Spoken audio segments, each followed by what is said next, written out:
have an announcement to make to y'all, to the people of America. The mothership has landed. It's the Classic Guitar Rock Podcast.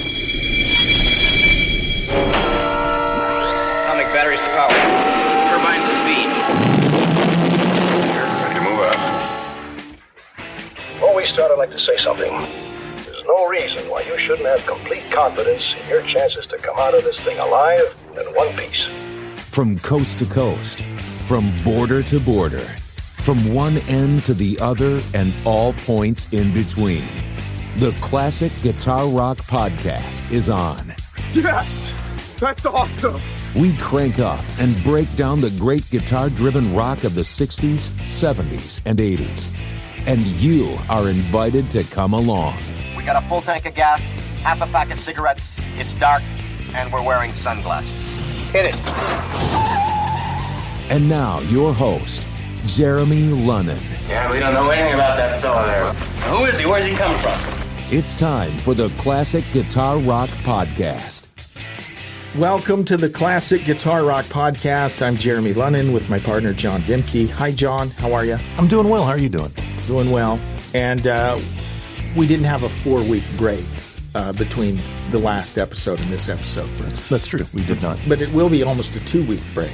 Yes. So we're slowing down in our old age. Things have happened. Holidays have passed. Yes. Holiday. Yes. How was your Thanksgiving, by the way? It was wonderful. Had the family come over. Awesome. We had some good turkey and some really good cranberries. Awesome. Yeah, it's great. Yeah, we had a whole house full too.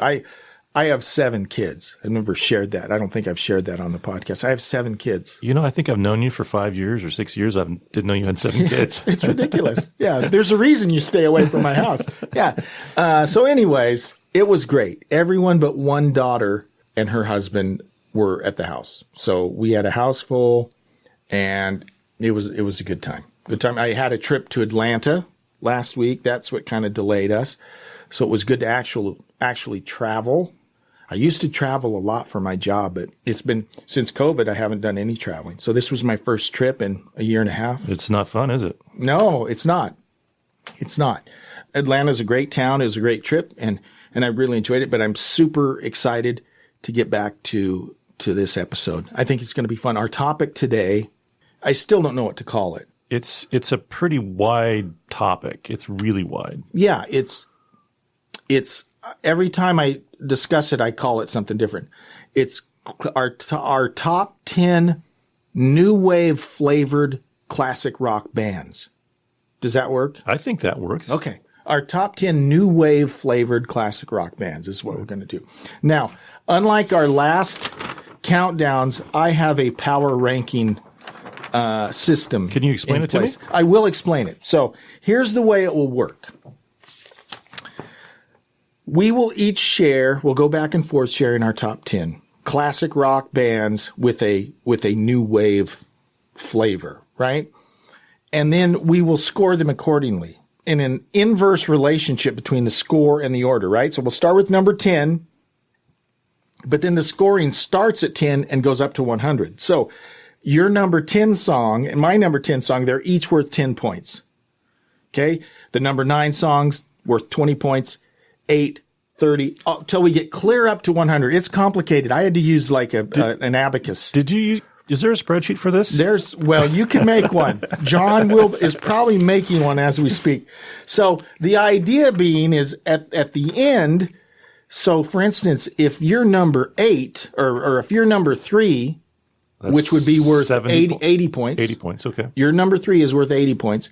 Let's say your number 3 is the same as my number 1, which is worth 100 points on my list. We add those together. So there's an aggregate score of 180. So at the end, the idea is we will have a unified, it's like unifying the boxing heavyweight championship, the WBC and the WBA. I'm thinking more professional wrestling than WWE, WWF. We're unifying the WWE and the WWF. There's going to be one belt, one winner. Or WCW. It's a Texas cage match. Okay? So anyways, we'll come up with at the end, our own thing. Now, And there's also a challenge at the end. Let's wait till the end to talk about the challenge. It's going to be a give away challenge. too much. Throwdown. No, well, we'll keep some. Okay, so I'm super excited about this, and I'm really excited about the bands on my list. I had the opportunity.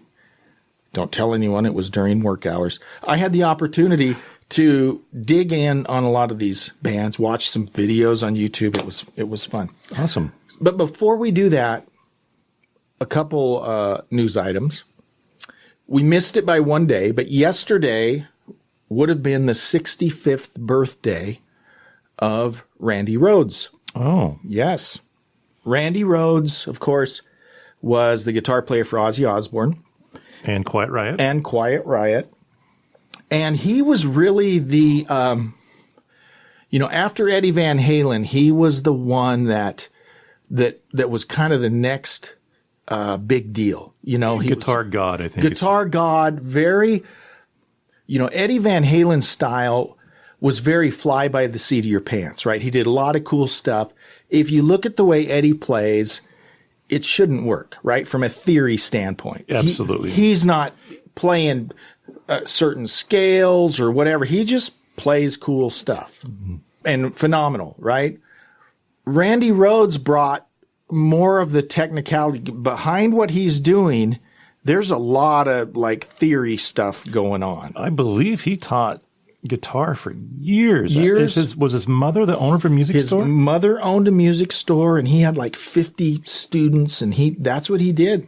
And we've talked about this in other episodes, but it's just funny that he was never an Ozzy Osbourne fan, or I shouldn't say that. He was never a Black Sabbath fan. Gotcha. And so when the opportunity to join Ozzy came, long story, we won't get into the whole thing. He wasn't going to do it. His mom talked him into doing it. She said, you know what? You need to do it. The exposure will be good for you and all that. And he went and played with Ozzy and, of course, won the Guitar Player New Artist of the Year award. And he was just making all kinds of waves in music, best new guitarist. He won every award you could. And, of course, in 1982, in March, he died in a plane crash, which was a tragedy. But we've learned after the fact, and I think putting pieces of history together, Ozzy contractually owed a album of live Black Sabbath material to the record company. Oh, did he? Or no, a live album. He owed the record company a live album. And he wanted to do an album of live Sabbath material. Randy Rhoads did not want to. He just wasn't into Sabbath. And in fact, there were only 3 Sabbath songs that Randy Rhoads ever played, and you can hear that on the tribute album. So that's why the Speak of the Devil album came out later in 82. After Randy died, he owed the record company a live album. He didn't want to put out a live album featuring Randy so close to when he had died. That didn't come out till 87 when the tribute album came out. Right. But anyway, so that's why they rushed together and did the Speak of the Devil live Sabbath album.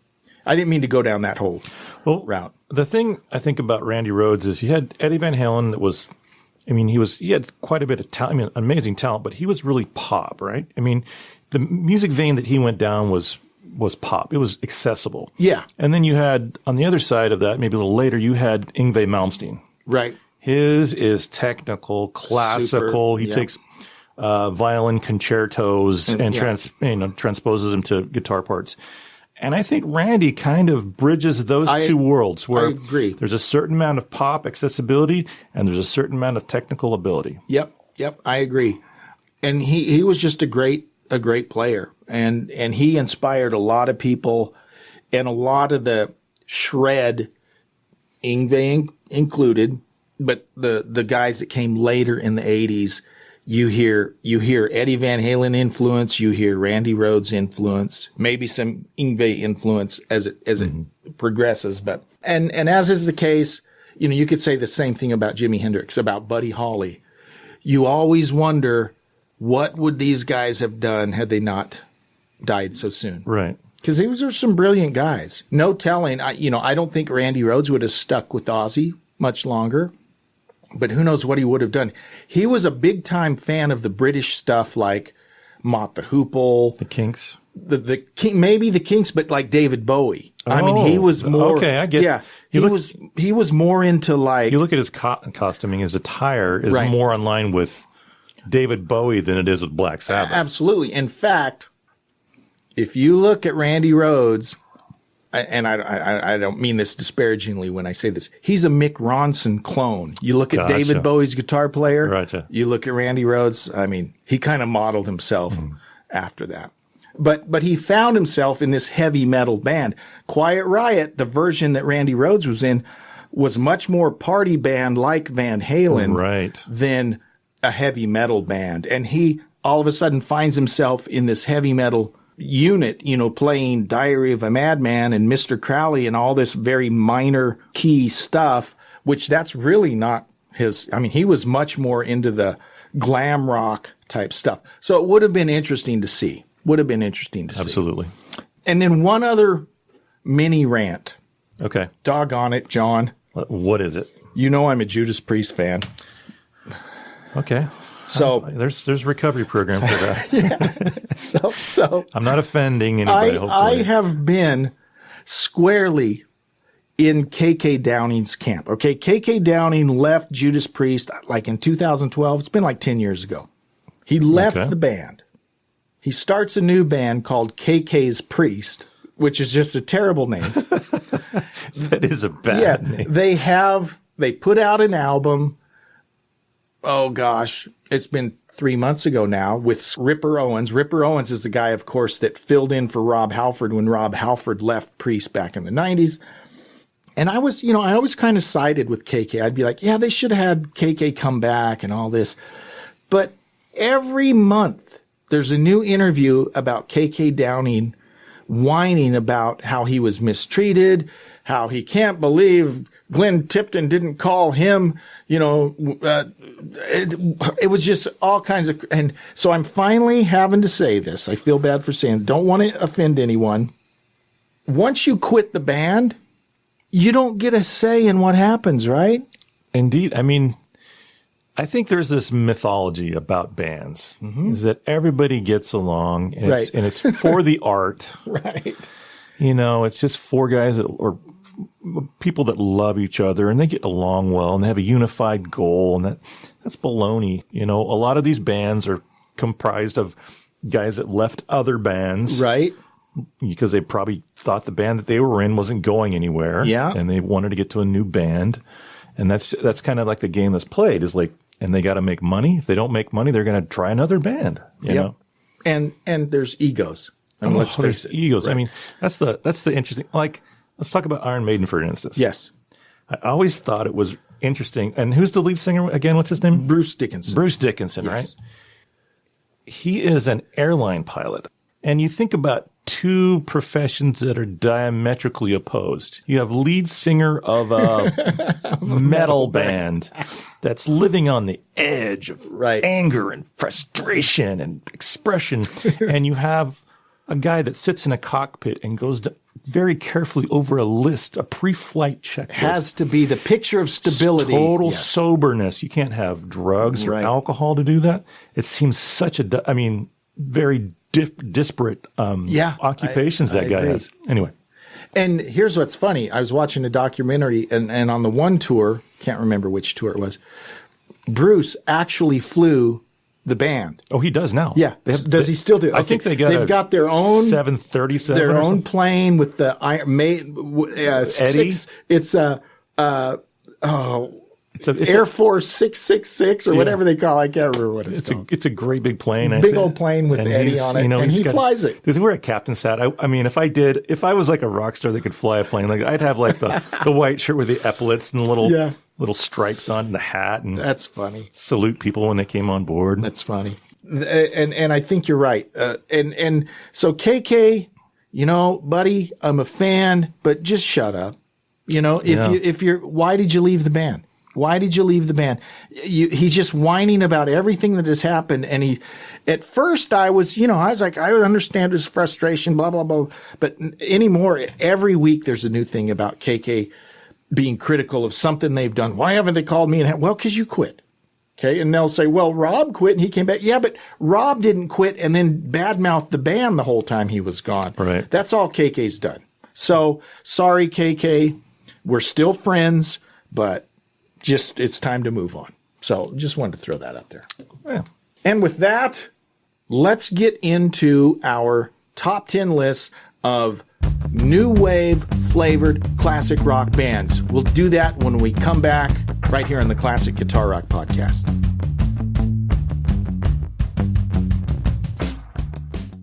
Support comes from ServiceNow. We're for people doing the creative work they actually want to do. That's why this ad was written and read by a real person and not AI. You know what people don't want to do? Boring, busy work. Now with AI agents built into the ServiceNow platform, you can automate millions of repetitive tasks in every corner of your business, IT, HR, and more, so your people can focus on the work that they want to do. That's putting AI agents to work for people. It's your turn. Visit servicenow.com. Taking you back to the rock you grew up with. The Classic Guitar Rock Podcast.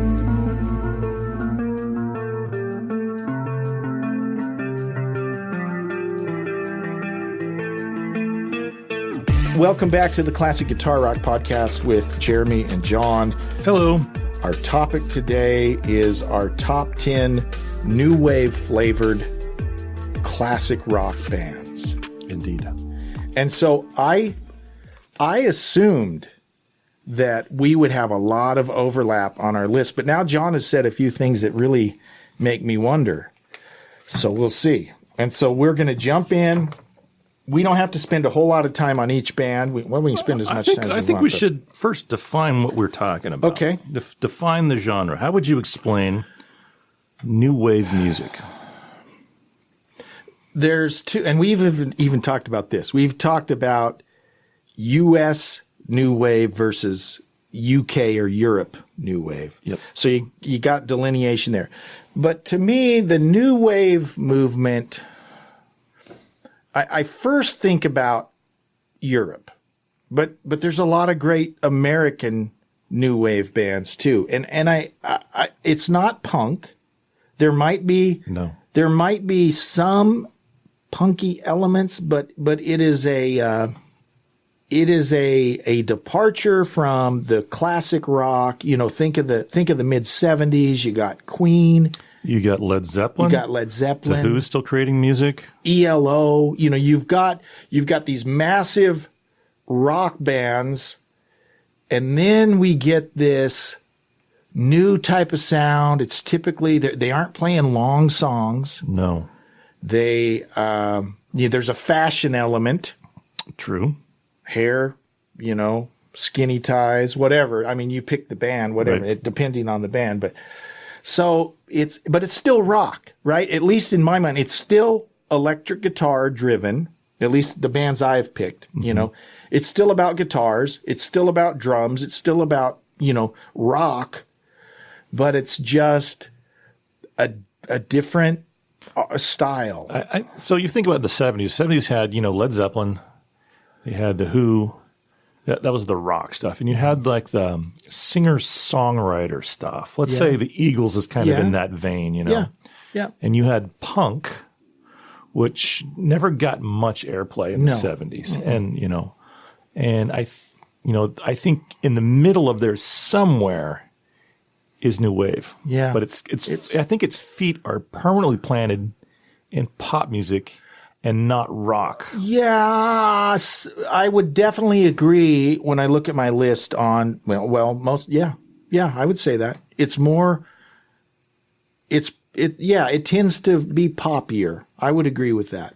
I like that. So I think you went first last time. Okay. I'll start first with mine. Okay. And I tell you, I do have some honorable mentions because I can never I do too. wind it down. I do too. Okay, but we'll share those before we announce our number ones. Okay? So coming in at number 10 for me is an Australian band. It's not who you're thinking. It's Midnight Oil. Oh. Midnight Oil, who I first was exposed to them in about 1982. They had an album. I love the name of this album. 109876543321 was the name of the album. And they had a song on MTV, got some airplay. The lead singer, very distinctive. He's like 6'5", bald-headed guy, skinny, dances around really crazy. His name is Peter Garrett. He's actually an attorney and is actually, I can't remember his government position, but he's actually like he's won a public office in Australia, and he's like the minister. He's on the board of art and something, whatever. But it was really the Diesel and Dust album. That's the Beds Are Burning. That's the one we all know from 87. Beds Are Burning. Was it some about guns or something? The Dead Heart were the two hits. I don't know. But then my favorite Midnight Oil album came out in 90 or 91. It's called Blue Sky Mining. Oh, yeah. And I love that album. And here's a funny story. Okay, I was a music director at a top 40 station. And it was a little station in the middle of Oklahoma. You know, they didn't really care about us. But they can't, payola is illegal, right? So they can't pay you to play songs. Yeah, tell me about payola. So payola, in the good old days, they would just pay disc jockeys to play songs. Wouldn't they just hand out like a 45 and slip a 20 in it? Totally. That's exactly what they do. They just pay. Well, they made that illegal. In the 70s, there were scandals with them giving drugs. Plugola. There's plugola. So here's what they do. Funny story about the guy calling me from the record company wanted me to add Blue Sky Mine. Blue Sky Mining, whatever the song is called. It was a minor hit. But I liked it personally. I didn't tell the guy I liked it because I was working him, right? So here's what he said. He said, if you add this song, I will send you the entire Midnight Oil catalog on cassette. So I have at home the entire Midnight Oil catalog on cassette, most of them not opened. Because you know nothing holds its value like a cassette tape from the 80s. So anyways, I've got them out, but I did play the heck out of Diesel and Dust, which is the big album, right? And the Blue Sky Mining Company album. And they're both really good. They're great. Midnight Oil is my number 10. I didn't mean to talk so long about them, but I like them. They are super, super, super political. And usually that annoys me. But I just dig their music. Right? And something else that was really interesting to me at the time was they used like extremely Australian terms in their music. Yes. And you had to go look up I don't know what is a gungaroo or whatever. Right. Yeah, I have no idea. Well, and the whole song, the Beds Are Burning is about Aborigines in Australia. And they're very much into the Aboriginal rights, which is great. I just typically, whether it's extreme left or extreme right, I just want to hear music.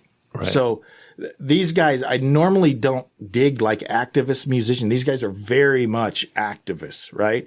But I like their music, and I've always kind of dug them. But isn't all music political?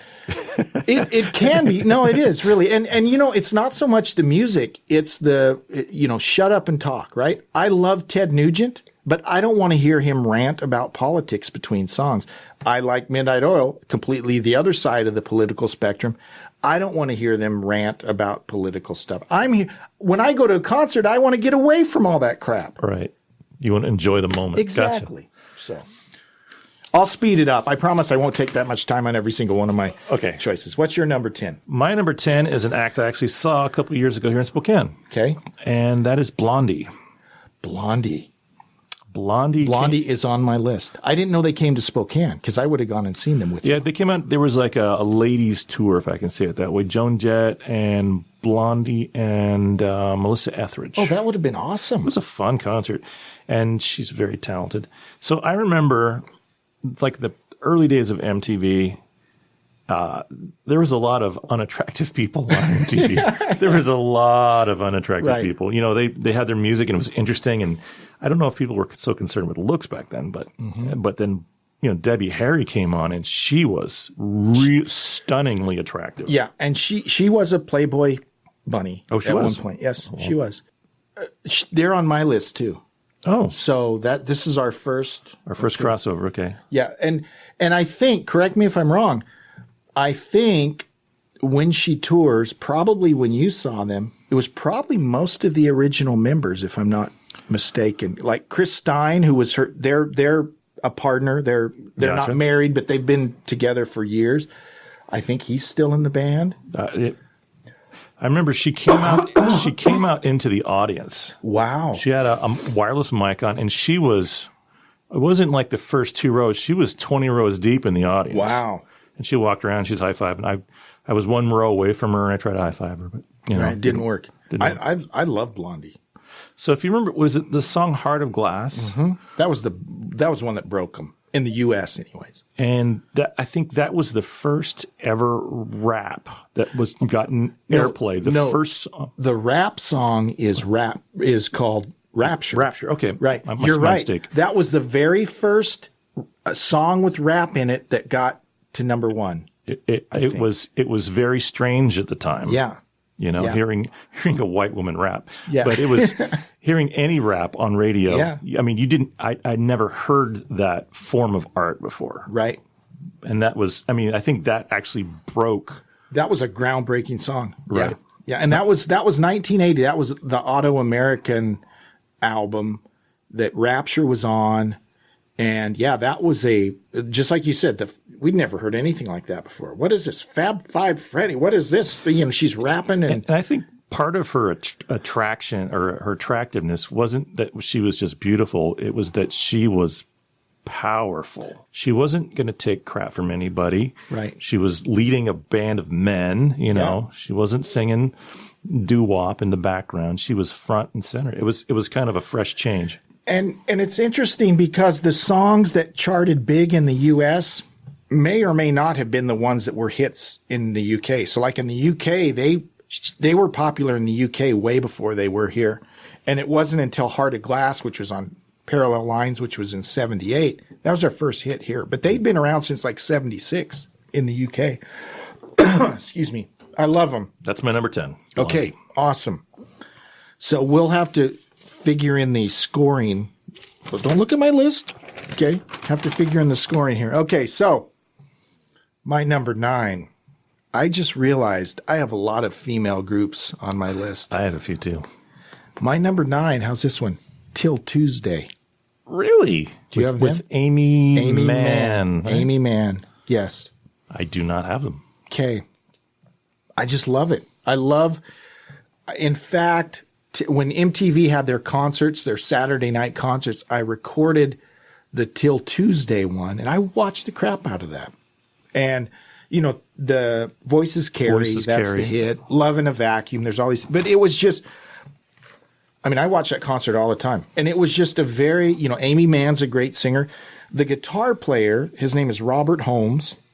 The guitar work was just brilliant, and it was unlike anything I'd really heard. And you get the combination of his guitar work and the keyboards and Amy Mann singing and playing bass. I just really liked him. And later, she sings on the Rush song, Time Stands Still, right? That came out in like 87, something like that, 88. But they were short-lived. I thought they were really talented, and I was kind of sad that they didn't last a little longer. But they're my number 9, Till Tuesday. My number 9 is out of Los Angeles, the Go-Go's. Whoa, okay. The Go-Go's were an all-girl group headed by Belinda Carlisle and some other very talented ladies. I can't remember their names right now. But so when this band came out, their visuals were a throwback to the late 50s. Yeah. Like these gals had, beehive haircuts and those long swimsuits and that kind of stuff. That was their whole But shtick.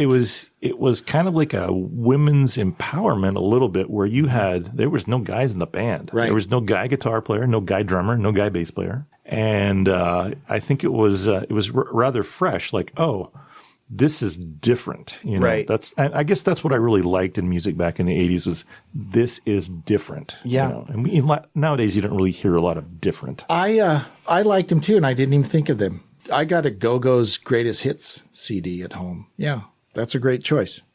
Okay, my number 8, another female singer. And this is a band that people don't realize the musical depth, the pedigree of this band. It's Missing Persons. Oh, yeah, Missing Persons. Missing Persons, another Playboy Playmate, by the way. Is this like a Playboy? Yeah, I don't know. It was just top like 10 Playboy Playmates or something? That was not my intention. This is a family show. But the band, okay, you got the singer, Dale Bozzio.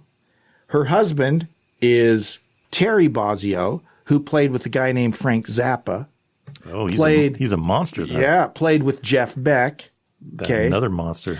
And then you've got a guitar player named Warren Curaculo. From Duran Duran. He was later in Duran Duran, yes. Cucarullo? Cucarullo. I think it's Cucarullo. Cucarullo. But he was also in Frank Zappa's band. Wow. So Zappa, he didn't hire slouches. For you to be in Steve Vai, right? Steve Vai. For you to be in Zappa's band, you had to be really good. And not just like good, you had to be crazy good. Crazy good. I mean, he would write songs in odd meters and just change every bar line would be different meter. And and he would put these guys. He would just write stuff to make it just really to make it hard for them to play. Yeah, exactly. And then they had a bass player that had also been in Zappa's band. So this whole band, you think of, what are words for? Which is a catchy tune. But man, there's a lot of depth and breadth to this band. And it's really catchy stuff. And as you mentioned, Warren later, when Andy Taylor left, Andy Taylor approached Terry Bozzio and Dale Bozzio about starting a band. Oh, that would have been cool. That's how Warren heard about it. Duran Duran didn't even know about it. He didn't even know. And so then Warren sends a tape to Duran Duran and says, hey, I'd really like to join your band. And they're like, well, that'd be great, but we don't need anyone. And then they find out Andy Taylor was leaving. And then guess what? They call up Warren and say, yeah, come. And so he was with them for several years. Yeah. So when they kind of had that resurgence in the 90s. From the Crying Game. Yeah. That was Warren Curaculo who was with them at that time. So anyways, Missing Persons is my number 8. My number 8 is Elvis Costello. Oh, how did I not have him on? He's not on my list. He should be. He's great. In my mind, that is the pinnacle. Even though I don't rate him number 1. Yeah. I think he is the new wave movement in one person. I would agree. He plays the old, what's he play? Jazz Masters? Jazz Masters or Duosonics or something. Jazz Masters weren't really high selling guitars, and they weren't the coveted pieces they are now. They were just like, they're not Stratocasters. Right, exactly. So he's playing these kind of lesser brand guitars, and he's not playing riffs and stuff like that. He's just strumming on that, beating on that thing. He's out there. He's skinny. Now he's gained some weight since then. He looks great, but I think he really kind of embodied that whole new wave. Like this movement that I'm in music is different. It's not Led Zeppelin. It's not The Who. It's not anything else. I agree. And he should be on my list, but I completely missed him. Okay, good. Awesome. My number 7, also a female fronted band, The Pretenders. Oh, I was going to put them on. But they aren't on yours? No, I was thinking about them, but. Okay, The Pretenders. I mean, Chrissie Hynde is awesome. James Honeyman Scott, who played on the first album, Brass in Pocket. That to me, that's one of my favorite songs. And the guitar sounds that guy got, Telecaster. He's a Telecaster player, right? He was really good. Tragically, he died in like 81, 82. Sad, very sad. But he was great. He was really good. So yeah, I kind of thought that band was what Bob Dylan wanted to be when he was Electric. I could see that. Something more accessible than what he was doing. Yeah. That's kind of the feeling I got. It's like she had taken that band to a place where Dylan wanted to be. And that could be. Because Brass in Pocket isn't a rock song. It's not a rock song. It's a folk song. I'll give you that. This is a tangent. I did not know this. I was watching, can't remember the show. Sammy Hagar has that interview show on Axis. You ever seen that where he interviews different rocks? I have not seen it. Oh, no, I did. I saw one episode of that. Yeah. Anyways, I did not know this. He's interviewing Charlie Daniels, who just died a while ago. Charlie Daniels played on 3 Bob Dylan albums. Like the fiddler, Double One Down to Georgia guy? Yeah. Oh, he played on 3 Bob Dylan albums. Wow. I did not know that. So he has this, talks about his time with Bob Dylan. It was just interesting. pretty cool. So that was my number 7, Pretenders. My number 7 is a band out of England. Okay. And they are incredibly talented. Their music is very different sounding. It's XTC. XTC. Okay. I have something about XTC. They're not on my list, but I have something about XTC. And let's see, the lead singer is Andy Partridge. Okay. So later on in the show, I'm going to mention that band again. Okay. All right. I will. Okay. You might mention them in the same time I mention Okay. them, if it's the same little factoid. Okay. Okay. XTC is great. I don't know a whole lot about them. Very political band, too. Very political. Peter Pumpkinhead. So here's another band. Didn't make the list. Didn't even make my honorable mentions, but they're worth checking out. Bebop Deluxe. I have not heard of them. They are very interesting. And one of those bands that just kind of slid under the cracks. There's some, they have a few, kind of like Big Star. You know, when you hear people talk about bands like Big Star, Bebop Deluxe is kind of like that. They're huge, and some critics just think they're the greatest band ever, but they just didn't make it commercially. But anyway, okay, my number 6, and here's where we'll talk about XTC, I think, if we're both doing the same thing. My number 6 is In Excess. Oh. Is that it? I saw them in Spokane here. Really? In 93 at the old Coliseum, Spokane Coliseum. Awesome. And it was that Coliseum was beat up. Right. They tore it down, I think, about a year later. It was, yeah, because I went to a ZZ Top show in 93. Yeah.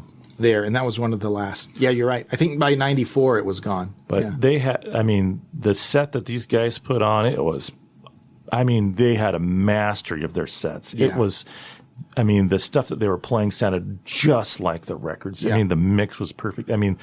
And is Hutchins? Michael Hutchins. And then the 3 Ferris brothers. 3 Ferris brothers. Yeah, and then Kirk Pingley or whatever his name is. And the bass player is John St. John. I don't know. They've had a few, I think. But they were very good. Yeah. Very good. I think it was one of those low dose shows where like $7 or something in 93. So what, okay, they were number 6 on my list. Where are they on your list? Are they not on there? They're not on my list. They're not on there. Okay, so here's my XTC connection. Okay. So In Excess was called the Ferris Brothers for a while. They're playing around Australia. In Australia, not a lot of people there, right? You could play in Sydney. You could play in Melbourne, Perth, And so you'd kind of play, that was your circuit, right? You'd play around, you play in pubs and stuff. And going big time, you might take a plane to Indonesia. There you go. So they had the name In Excess. They had a manager or something that said, "Hey, let's call it." And XTC was ecstasy, XTC. They liked the idea of these letters that sounded like, so In Excess. That's where they got it. They borrowed that idea from XTC. So when you said you were going to mention XTC, I thought you were going to do it in the context of In Excess. No. But I was wrong. I'll have a different mention. Okay, so number 6 for me is In Excess. Excellent. Mine is if Eddie Van Halen is one end of rock and Malmsteen's the other end. This band that I'm going to mention is in the parking lot. Okay. Okay, all right. It's Devo. Devo. Okay, Devo. That band was original. Yes, they were. I remember seeing them. They had a Honda scooter ad.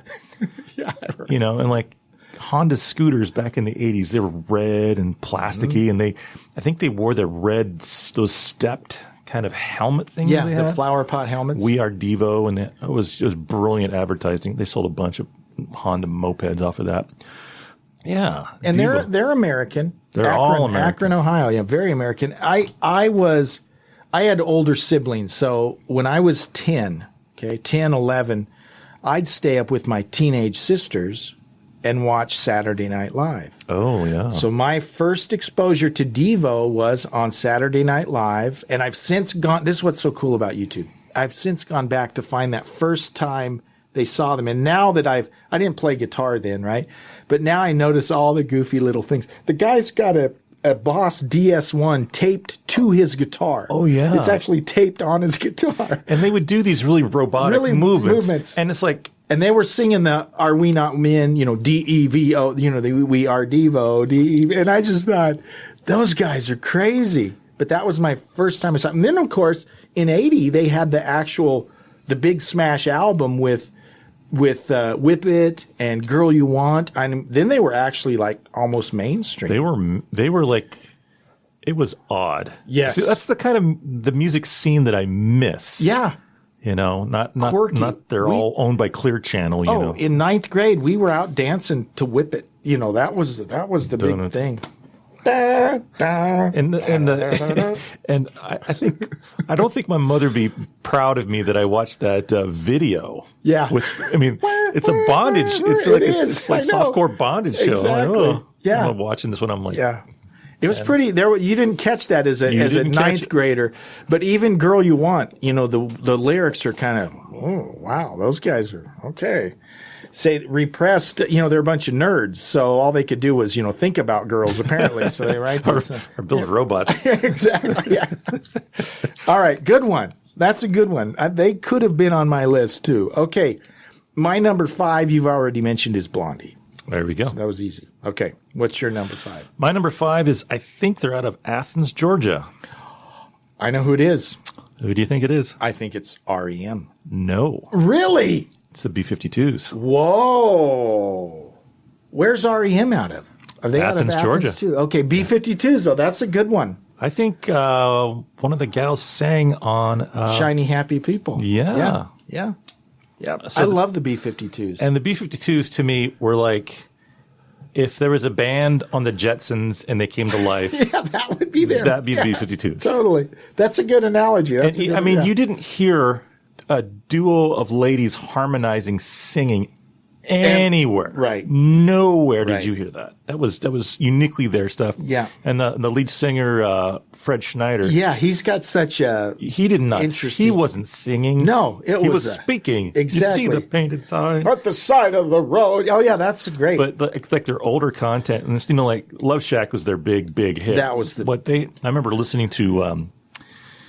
Back in the day, my friend was rich. We went on a band trip. I think I was Rich was his name, or he was rich. He had a lot of money. He was rich and had a lot of money. Oh, okay. All right. So his parents bought him an Akai Walkman. Oh, nice. And he brought with him a splitter for the headphones. So you could both. Oh, so I would hear the left channel in one ear. Oh, so okay. But he played this song, and I was like, "Oh my gosh, this is amazing!" Yeah, Rock Lobster and all that stuff. And there was a few videos before the Love Shack came out in '90 or whenever that was. Yeah. But MTV very rarely would play some B-52 stuff. I love them; they're great. Okay, my number 4 from the UK, The Fix. Do you have them? I do not. Wow. I thought we've only overlapped on one band so far. There's a lot of that's good. Okay, so I have The Fix. Jamie West Storm he's in the Andy Summers school of texture, right? He doesn't play guitar solos, but he's just got really cool, funky, and the famous One Thing Leads to Another, which people always think is a Strat. It's actually an Ibanez Blazer. My friend had a purple one of those. Shout out to Doug. Nice. He had a purple Ibanez Blazer. That's what he's using on that really chimey, ringy, just kind of that just awesome sound. And I think in high school I played the school instrument was an Ibanez Blazer bass. There you go. So I have an Ibanez Roadstar 2, which is like, I don't know what the difference between it and the Blazer is. It's got 3 single coils like a Strat. The Blazer has 3 single coils like a Strat. But my Ibanez Roadstar, it sounds more Stratty than any Strat I've ever owned. It's just got really chimey, when you think of single coil sounds, but that Jamie West Storm sound that you hear on One Thing Leads to Another and Stand or Fall, just not overdrive, not distortion, but just chimey. I love his guitar sound.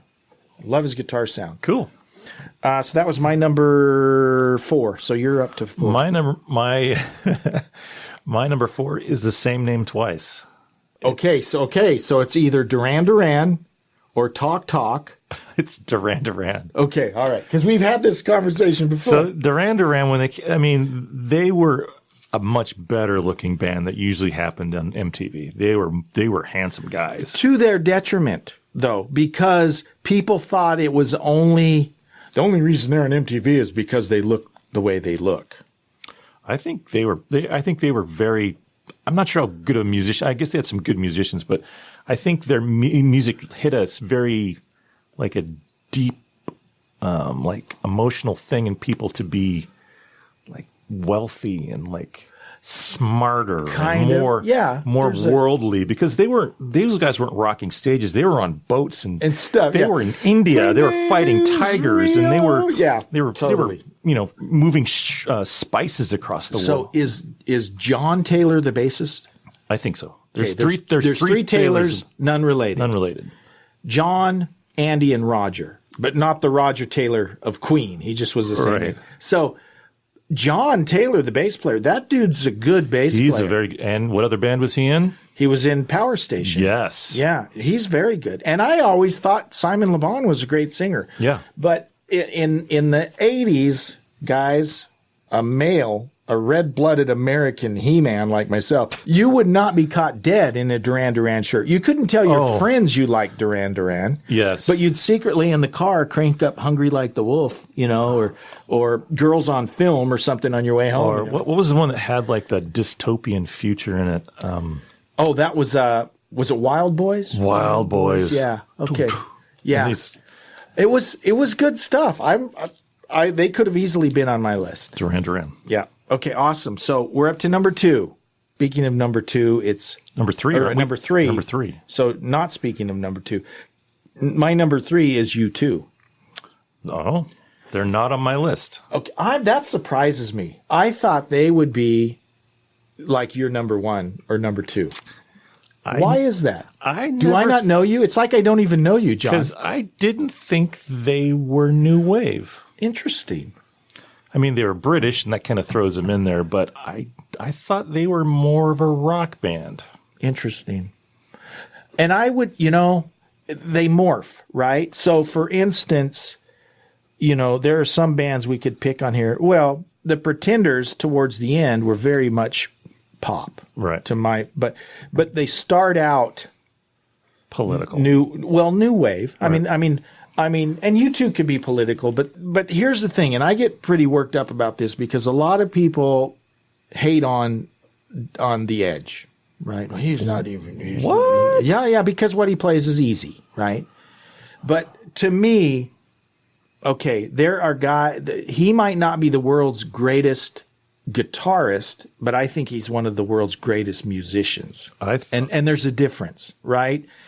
He used the delay as an instrument. He did. I mean, he kind of invented this whole genre, and I maybe you would understand this more than me with your background, but I love songs that are cinematic, right? That set an environment, and that's what I hear from The Edge. His music is very cinematic. I think of images when I hear In God's Country or With or Without You or any of those huge Joshua Tree albums, even Pride. You go back to that album.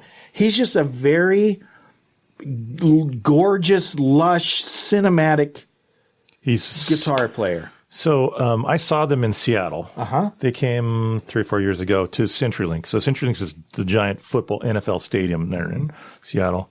And they had a gigantic video wall. And this is where they were redoing the Joshua Tree. Mm-hmm. So when I was a kid, it was about 1987. That's when Joshua Tree hit. Right. And it was huge. Yep. You couldn't go more than about half an hour on pop radio, not here, With or Without You, or our track from that album. And there were like 4 off there of was that 4. album. I mean, it was huge, but that's probably one of the best recorded albums of the 80s. Yeah. It's a beautiful, I mean, you can, a lot of stuff I listen to 1 or 2 songs of it.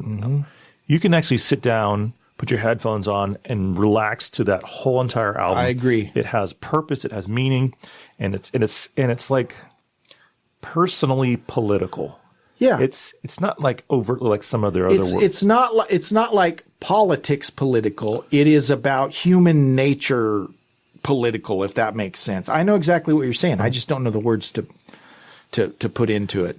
And so one of the things that was interesting about the Edge was they used a very special delay at the time called a Memory Man. It's made out of electro-harmonics in New York City. Yep.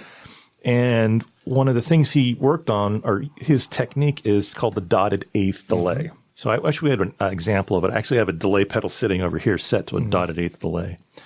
But what it does is when you play a note, out comes 16th notes out of the end of it. Okay. So there's those old bucket brigade devices. They had chips inside them. They're not digital. They're all kind of analog. Right. But it only had a certain length of time. So when you crank it all the way to the right to the maximum length, it's all those mid-tempo songs. Because, I mean, they didn't have more time. They couldn't make the song slower because the delay didn't fit that dotted eighth. Exactly. So they had to do a certain tempo. So there was a certain tempo that they had to, like they're not fast songs, they're not slow songs, they're right in the middle. It's because of that. Edge was using that delay setting that they couldn't go any longer. Right. So And here's the thing. He wasn't the first one to do it. No. David Gilmour, right? Run Like Hell, same type of thing. I think Run Like Hell is a great example of it, but what the Edge does with delay is complete. He took it to it's like definitely. a symphony compared to that. Even we mentioned last week, I was talking about Ronnie Montrose in the group Gamma. Ronnie Montrose has some songs where he's doing similar stuff, but like I said, the Edge made it an instrument. And you know what's really cool? There's a really cool documentary. Daniel Lanois was the producer on Joshua Tree. He might have been Rattle and Hum. I can't remember. Joshua Tree was, to me, obviously U2's done good stuff since then, but to me, that was the pinnacle. It is the pinnacle. Yeah. And so Daniel Lanois was the producer. He did an album with Emmylou Harris, who's known as a country singer, right? Right. Who's sings like a bird. Beautiful voice. There's an album of hers called Songs from the Wrecking Ball. They bring in Neil Young, who's singing harmonies. It's one of the coolest documentaries because they got some of that U2 sound, the delay stuff, some of that magic, but then you got Emmylou Harris singing, and it's really good. Oh yeah, Daniel, really good. He came up with the shimmer reverb. Yes. So like guitar nerds may know this, but shimmer reverb is the sound. But it's not it's kind of like echo, but it's not really. It's kind of like your head, your brain, your ears are designed to process reverb. So like if you're in a narrow hallway, with your eyes closed, you're in a narrow hallway. Right. If you're in a giant cavern, your ears hear that. But he came up with this idea of putting an octave on the reverb. So what happens is like it really comes out in With or Without You, I think. Okay. So you hear like this kind of droning sound, and there's this higher pitch. That's that octave delay that he came up. I think he invented that technique, shimmer reverb. And it's interesting. He's a really smart guy. Yeah. And you see that on this Emmylou Harris documentary. But remember, we in our band, we played Pride in the Name of Love, and so John and I both have delay pedals, and it was easy to get your delays fighting each other. We had to get the dotted eighths synced up, or it was just a wall of noise. But then also remember when we were working out With or Without You, which the chord progression's really easy, right? The bass parts are easy, but there's so many little goofy little parts underneath that, first of all, he came up with them. And then when you add the magic delay, it's the completely different. You got to think completely different to play U2 songs. That With or Without You is on the 4 chords.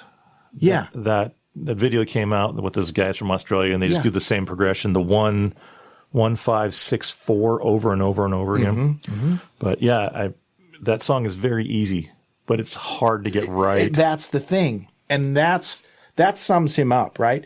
He plays things that are very simple, but they're hard to get right. And there are entire YouTube channels dedicated to just recreating Edge's sound. Right.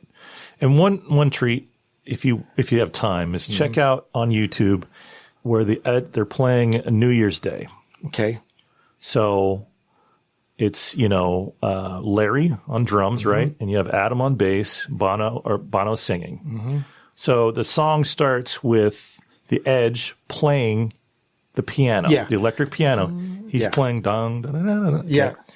And then the chorus kicks in, and he's sitting with a guitar in his lap, and he starts to play guitar. Right.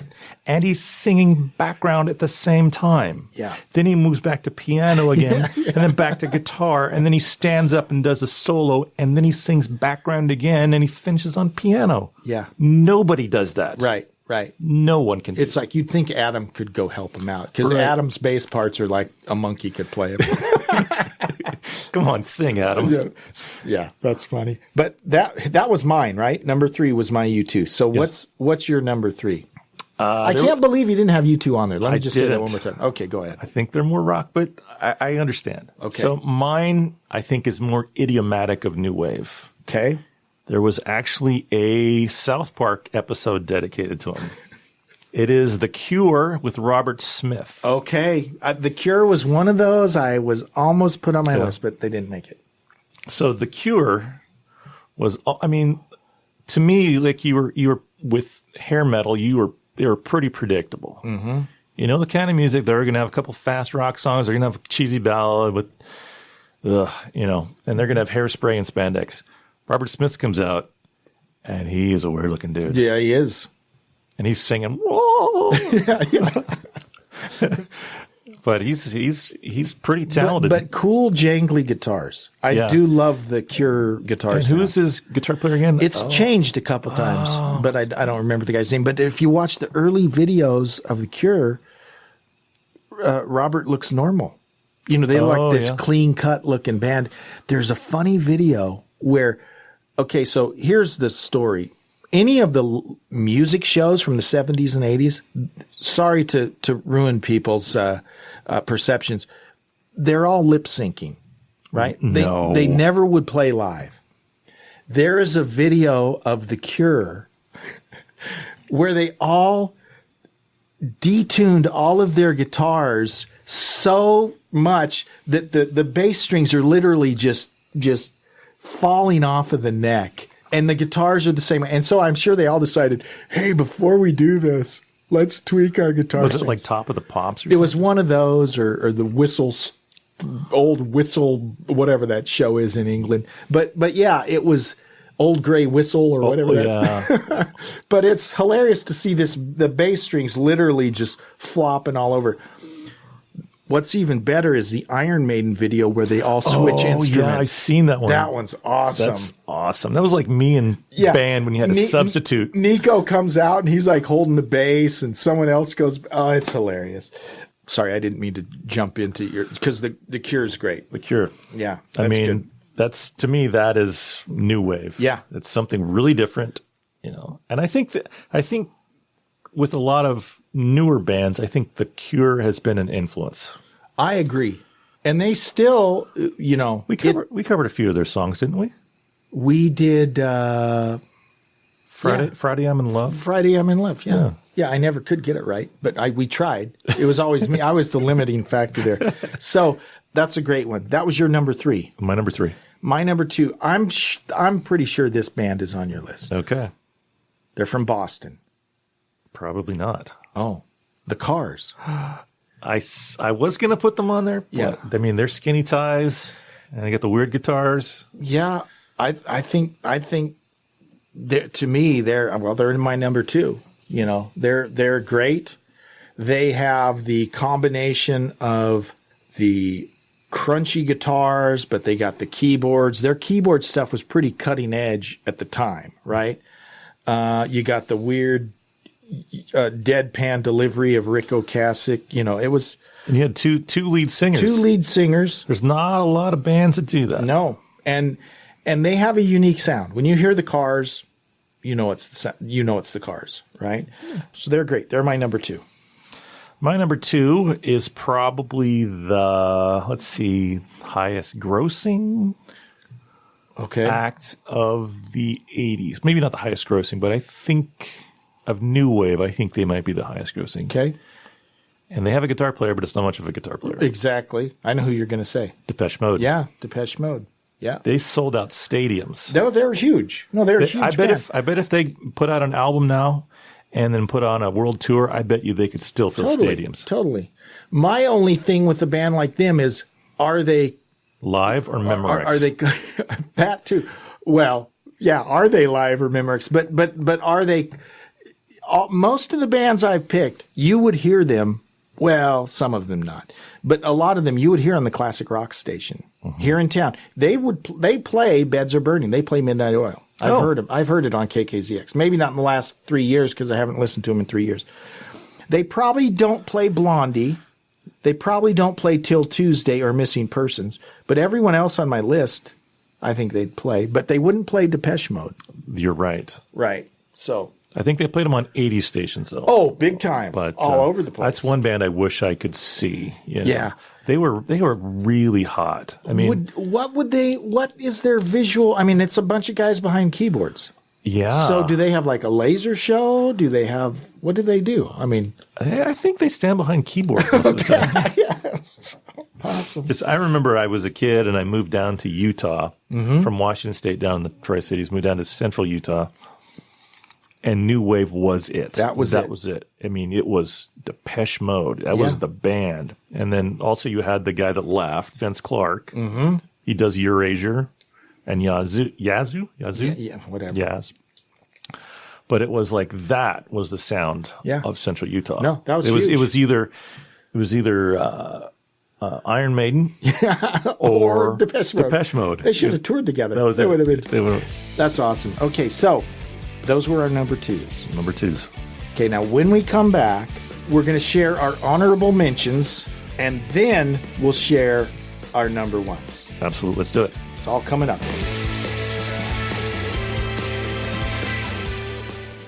Exclusively on ESPN Plus, UFC 313, Saturday.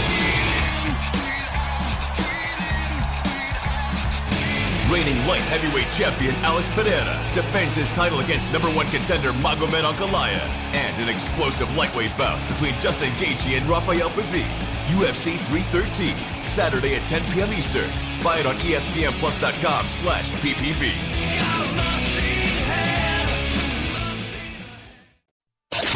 Such a fine line between stupid and clever. It's the Classic Guitar Rock Podcast. Welcome back to the final hour. The final hour. I think this could be like a multi-parter. To the final hour of the Classic Guitar Rock Top 100 New Wave bands. All right, so the topic is our top 10 New Wave flavored classic rock bands. Okay, before we go share our number 1s, I'm going to just blast through my honorable mentions. Do it. We don't have to go back and forth. But I will say that some of these, I don't know that they're new wave, but I kind of threw them in there. I have the Motels. Okay. I love the Motels. I think Martha Davis, just a phenomenal voice. And what's weird is if you go back and watch, the bulk of their work is nothing like their singles. And that's kind of what tore them apart, is they get pigeonholed. Right. They have these 3 songs, kind of mid-tempo, almost ballady, that were huge hits, but they were a pretty rough and ready band. I mean, they were pretty dark. They were pretty rockin', a lot of feedback. So their hits were nothing like what they actually were like. But I love Martha Davis. She's just got a phenomenal voice. Nick Gilder. Hot Child in the City. Hot Child in the City, yeah. Now, is that new wave? I don't know. The album is. If you listen to the album, that's one of those albums. You mentioned this about U2. that album, City Nights, it came out in 79. That's the one, or 78. That's one with Hot Child in the City. Every single song on that album, to me, with maybe one exception, sounds like a hit to me. It's like, why weren't more of these songs played on the radio? Because it's a fabulous album. It's got tasty, catchy guitar parts, 2 guitar parts. You got 2 guitar players. Their parts are complementing each other. You can hear them in the mix really good. They've got keyboard. It's just, that's one of my favorite albums, actually, City Nights. And I guarantee you, if you go to a used record store right now, you'll find like 5 copies of it. So they're around. You know, you can find it. Nick Gilder. I love that. Now, here's the one that's, of all of them, this is really a straight-ahead pop album. Mr. Mister. That is straight-ahead pop. Straight-ahead pop, but I wanted to give them a mention because Richard Page, who's the bass player and the singer, he had an offer to replace Bobby Kimball in Toto. So Toto wanted him as their singer. Heavy They're hitters. monsters. Yeah. He was the first choice when Chicago wanted to replace Peter Cetera. Ah, that's another singing bunch bass of player. Yeah. And he played for, these are, Mr. Mister they were kind of like Toto in that they were all session guys. Steve Ferris, he was at one time auditioned for Kiss. And Eddie Van Halen tells a story of, Eddie Van Halen was actually pretty good friends with Kiss, and at one time wanted to join Kiss. That's kind of a funny little story. But he's talking to, it was either Gene or Paul, and they were playing him some of the I think it would have been the Creatures of the Night album. And Eddie was listening to various guitar. They brought in a bunch of stunt guitar players for that album. But Eddie heard Steve Ferris, who's the guitar player for Mr. Mister, and was like, dude, that guy's a monster. Why don't you get that guy? And for whatever reason, they didn't get him. I don't think Steve Ferris was that interested. But monster guitar player, you don't really hear it in the Mr. Mister hits, but they're a really, really good band. So they're not really new wave. So I just wanted to mention Mr. Mister. And then I have Tears for Fears. I love Tears for Fears. They have some great songs, great songwriters. Different sounding. Again, the complementing 2 different singers that both have very different voices. Roland Orzabal. Orzabal and what's the other guy's name? If you hadn't asked me, I could tell you. Yeah. Roland and then the other guy. But those are my honorable mentions. So let's hear your honorables. So I have 4 honorable mentions too. Okay. My first honorable mention is The Police. Okay. They only made honorable mention. The reason... It's like I don't know you. I don't think they're new wave. Yes. I think they're reggae. They're not reggae. They're ska. Ska. Okay. But wasn't that part of the new wave movement? I mean, they wwere very different. The first track I heard from them was Spirits in the Material World. Okay. So it has that keyboard part. Yeah. Yeah. So the first, until the chorus comes in, you don't know where the one is. Exactly. Yep. So there's, in synthesis, or in keyboard synthesis, whatever, there's something called ADSR, Attack, Decay, Sustain, Release. This is the shape of the wave. Mm-hmm. So what they had done is they pushed the attack slightly back so that the attack of the note doesn't happen until after the beat. Yeah. So there's this always feeling of like you're falling over yourself down the stairs. So that was so unusual to me when I was like, who is this band when I heard that song?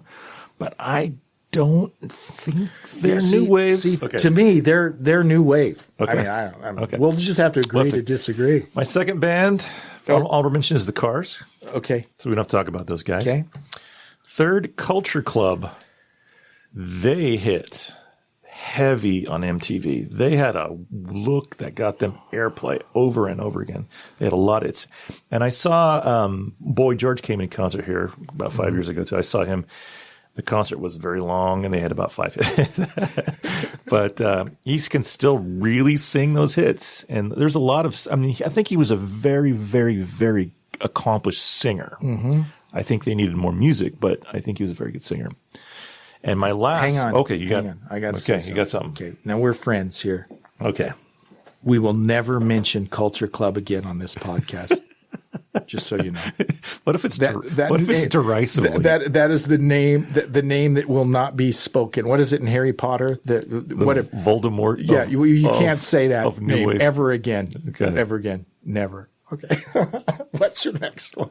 And my last one is another band from Australia, Men at Work. You know what? I really like Men at Work.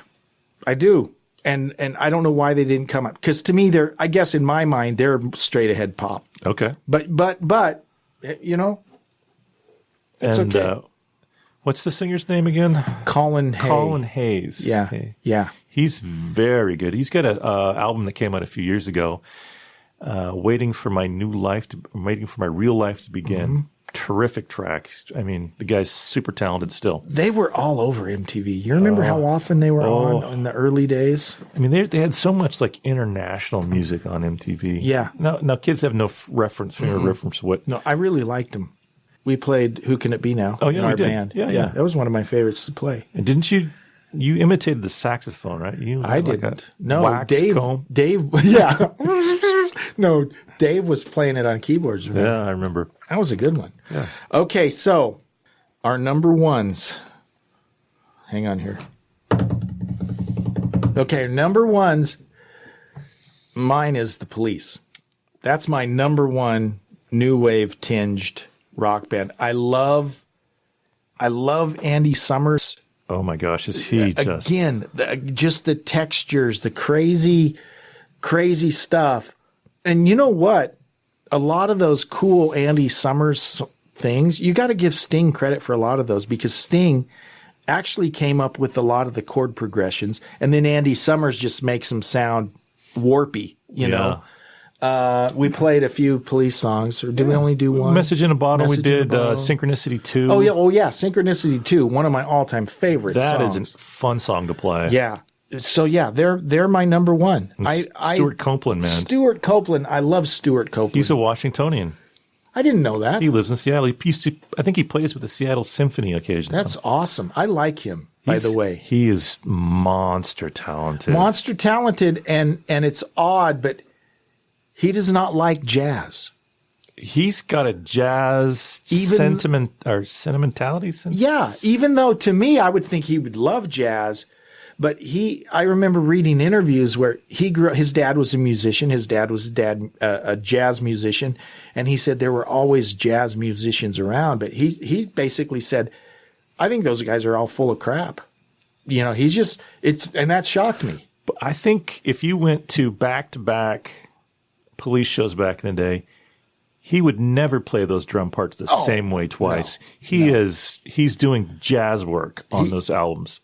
That's what surprised me. You know, is that what he said about jazz, and then you watch him play. Yeah, he won't. I mean, you can't. Yeah, he doesn't play the same part twice. Right. He's very frenetic. He's halfway standing up. You know, when he plays. Yeah, I really like him. So, what's your number one? My number one, Talking Heads. That's one I didn't think of. Talking Heads are. I mean, if you think about it in your mind, you think about Elvis Costello, Blondie, and Talking Heads. Oh yeah, for American. Well, Elvis Costello's not American, but totally, yeah, they're huge. And David Byrne is odd. He's odd, but he's awesome. And I didn't realize this till I saw an interview. He's autistic. It doesn't surprise me. He has Asperger's, which is a form of autism. And my son has Asperger's. But there is a connection. Many of the most brilliant people have Asperger's, right? And Asperger's is on the spectrum, but it usually deals with how they catch or don't catch social cues. Okay. You know, that's a lot of it. And this part where David Byrne is talking about it's just really cool because, you know, we think of Asperger's as some people do as, I didn't mean this podcast to verge into a discussion of mental health, but you know, people think of whether it's Asperger's or any disability, we think of that as a problem, right? It's a disorder, it's whatever.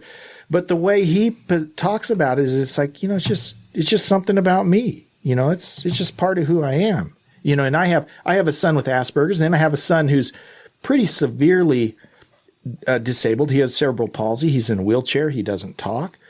But we've shifted our mentality as parents away from, you know, helping your kids recover or be healed or whatever you want to call it to, well, why? They're not broken.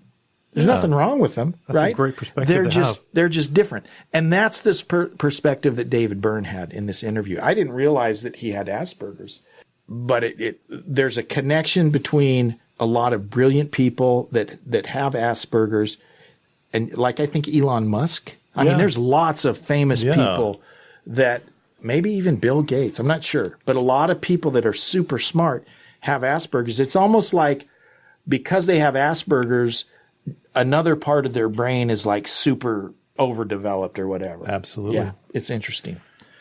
Talking Heads are awesome. Talking Heads. Do you remember the first time you saw the video for Once in a Lifetime? Oh my gosh. Ba-dunk-dunk-dunk. Ba-dunk-dunk-dunk. He's doing the sit-ups and he's like all sweaty. That's one I saw on Saturday Night Live too, before MTV was a thing. I'm like, what did I just watch? What was that? They showed the video for that and I'm like, that was really weird. I love them. I love Talking Heads. Whew.